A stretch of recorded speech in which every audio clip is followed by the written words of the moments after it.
శేష్ గారు, ఈరోజు మనం యూజీసీ డ్రాఫ్ట్ని వ్యతిరేకించండి అని చెప్పి స్టాలిన్ గారు ఒక పిలుపునిచ్చారు. అలాగే అనేక ముఖ్యమంత్రులు దీని మీద స్పందిస్తూ ఉన్నారు.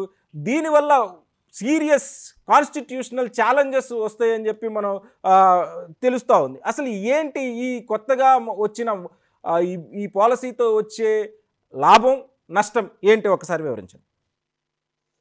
చేతన్ గారు, మీకు ప్యానెల్లో ఉన్న మిత్రులందరికీ నమస్కారం. గత కొంతకాలంగా దేశంలో యూజీసీ తీసుకుంటున్నటువంటి నిర్ణయాలు కొంత వివాదాస్పదంగా మారుతున్నాయనేటటువంటి అంశాన్ని మనం గమనించాలి. అటు ఎడ్యుకేషన్ లో కానీ, ఇటు ఫెలోషిప్ల్లో కానీ, ఇప్పుడు ఇట్లాంటి వైస్ ఛాన్సలర్ల నియామకాల్లో తీసుకుంటున్నటువంటి నిర్ణయాలు కానీ కొంత వివాదాస్పదం అవుతున్నాయి. కేంద్ర ప్రభుత్వానికి అనుకూలమైనటువంటి నిర్ణయాలు యూజీసీ తీసుకుంటుంది, స్వతంత్ర నిర్ణయాలు స్వతంత్ర సంస్థ తీసుకోలేకపోతుంది అనేటటువంటి ఆరోపణలు అయితే పెద్ద ఎత్తున వస్తున్న సందర్భాన్ని మనం చూసాం. ఇది ఒకటి.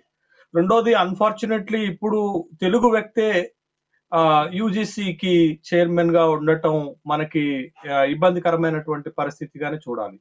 తర్వాత ఇంకొక కీలకమైనటువంటి అంశాన్ని మనం ఇక్కడ గుర్తుపెట్టుకోవాలా. 2024-25 బడ్జెట్ లో యూజీసీకి 50% పైగా నిధుల కోత పెట్టింది కేంద్ర ప్రభుత్వం బడ్జెట్ లో. అంటే గ్రాడ్యువల్ గా యూజీసీ అనేటటువంటి ఒక సంస్థని ఒక కూరలు లేని పాము లెక్క మిగిల్చేటటువంటి ప్రయత్నాలు గత కొంతకాలంగా కేంద్ర ప్రభుత్వం చేస్తుంది. ఒకప్పుడు యూజీసీ చాలా పవర్ఫుల్, కోట్ల రూపాయల ఫెలోషిప్లు ఇచ్చి విశ్వవిద్యాలయాలలో పరిశోధనకి సపోర్టివ్ గా నిలబడినటువంటి ఒక ఆర్గనైజేషన్. కానీ ఇవాళ ఫెలోషిప్లు మొత్తానికి మొత్తం తగ్గిపోతున్నాయి, యూజీసీ ఫండ్స్ తగ్గిపోతున్నాయి, యూజీసీ గ్రాంట్స్ తగ్గిపోతున్నాయి. యూజీసీ అనేటటువంటి సంస్థని ఒక అడ్వైజరీ బాడీగా మిగిల్చేటటువంటి ప్రయత్నం చేస్తున్నారు. ఈ ఫండింగ్ ఏజెన్సీ మొత్తాన్ని కూడా కేంద్ర మానవ వనరుల అభివృద్ధి శాఖకు కేటాయించడానికి ప్రభుత్వం ఒక నిర్ణయం తీసుకుంది, ఇంకా అమల్లోకి చేయలేదనేటటువంటి విషయాన్ని మనం గమనించాలి. ఇది అయితే గత కొంతకాలంగా ఉన్నత విద్యలో కొన్ని మార్పులను ఇప్పుడున్నటువంటి యూజీసీ చైర్మన్ జగదీష్ గారు ప్రతిపాదన చేస్తున్నారు. ఆ ప్రతిపాదనలు నెట్ కు సంబంధించిన ప్రతిపాదనలు, తర్వాత ఈ అసిస్టెంట్ ప్రొఫెసర్ల నియామకానికి సంబంధించినటువంటి ప్రతిపాదనలు. కొంతకాలం గతంలో అయితే విశ్వవిద్యాలయాల్లో కానీ, లేకపోతే ఉన్నత విద్య డిగ్రీ కళాశాలలో కానీ ఒక అధ్యాపకుడు నియామకం జరగాలి అంటే నేషనల్ ఎలిజిబిలిటీ టెస్ట్ ఖచ్చితంగా క్వాలిఫై ఉండాలనేటటువంటి ఒక నిర్ణయం ఉంది.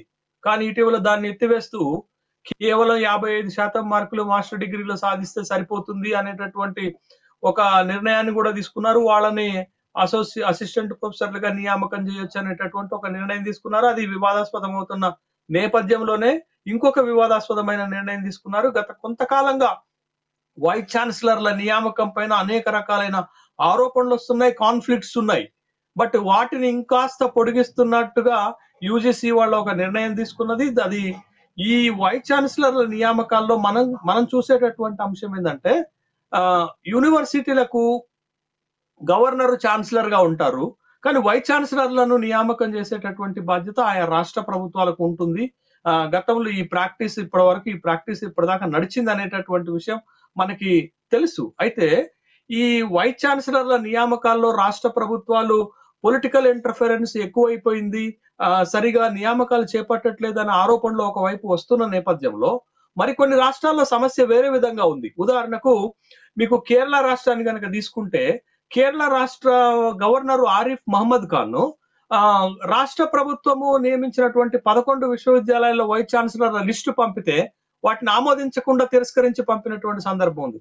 సహజంగా మనకి మనం ఫాలో అయ్యేటటువంటి ట్రెడిషన్ ఏంటంటే, రాష్ట్ర ప్రభుత్వమే వైస్ ఛాన్సలర్ల నియామకాన్ని పూర్తి చేసి గవర్నర్ కు పంపితే గవర్నర్ దాన్ని ఆమోద ముద్ర వేస్తారు.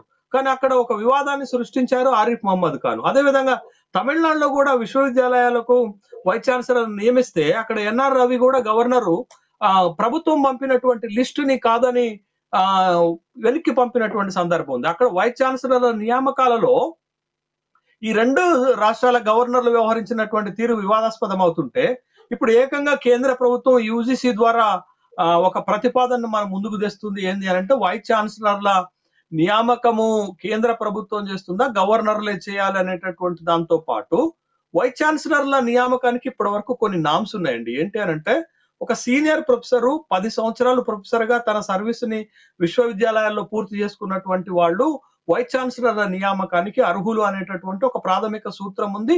దాంతో పాటు వాళ్ళకి కొంత గ్రేడింగ్ ఇస్తారు. అప్లికేషన్స్ పెట్టుకున్నటువంటి ప్రొఫెసర్లందరికి కూడా వాళ్ళు చేసినటువంటి కృషి, హార్డ్ వర్క్, వాళ్ళకు ఉన్నటువంటి ఆర్టికల్స్, వాళ్ళకు ఉన్నటువంటి అకాడమిక్ రికార్డ్స్ ఇవన్నీ చూసి వాళ్ళకి గ్రేడింగ్స్ ఇచ్చి ఒక ముగ్గురిని సిఫారసు చేస్తారు గవర్నర్ కి. వీళ్ళ ముగ్గురులో ఎవరినైనా వైస్ ఛాన్సలర్ గా అపాయింట్ చేసుకోవచ్చు అని సెర్చ్ కమిటీలు నియమించి, ఆ సెర్చ్ కమిటీల ద్వారా వైస్ ఛాన్సలర్ల నియామకం అభ్యర్థిని సెలెక్ట్ చేసి గవర్నర్ కి పంపితే ఆ ముగ్గురు పేర్లలో గవర్నర్ ఒకళ్ళని నియామకం చేస్తారనేది ఒక ప్రొసీజర్.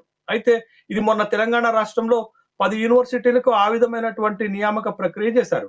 ఇప్పుడు కేంద్ర ప్రభుత్వం, ఇప్పుడు యూజీసీ ఏం చెప్తుంది, కేవలం విశ్వవిద్యాలయాల్లో పనిచేసి 10 సంవత్సరాలు అనుభవం ఉన్నటువంటి ప్రొఫెసర్లే కాదు, బయట ఇండస్ట్రీలో ఎక్స్పర్ట్ ఉన్నటువంటి వాళ్ళు, వివిధ రంగాలలో నిష్ణాతులైనటువంటి వాళ్ళు, అడ్మినిస్ట్రేషన్ లో ఎక్స్పీరియన్స్ ఉన్నటువంటి వాళ్ళు, వీళ్ళందరినీ కూడా వైస్ ఛాన్సలర్లుగా నియమించుకోవచ్చు అనేటటువంటి ఒక కొత్త ప్రతిపాదన తీసుకొచ్చింది.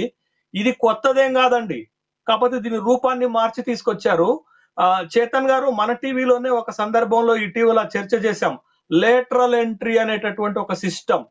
యూపీఎస్సి ఇటీవల లేటరల్ ఎంట్రీ ద్వారా కొన్ని ఉన్నత పదవులు నియామకం చేయాలనుకున్నప్పుడు మనమే దాన్ని తీవ్రంగా వ్యతిరేకించినాము. మనం డిబేట్ చేసినటువంటి సందర్భంలో కేంద్ర ప్రభుత్వం లేటరల్ ఎంట్రీ విధానం నుండి వెనుకకు పోయింది.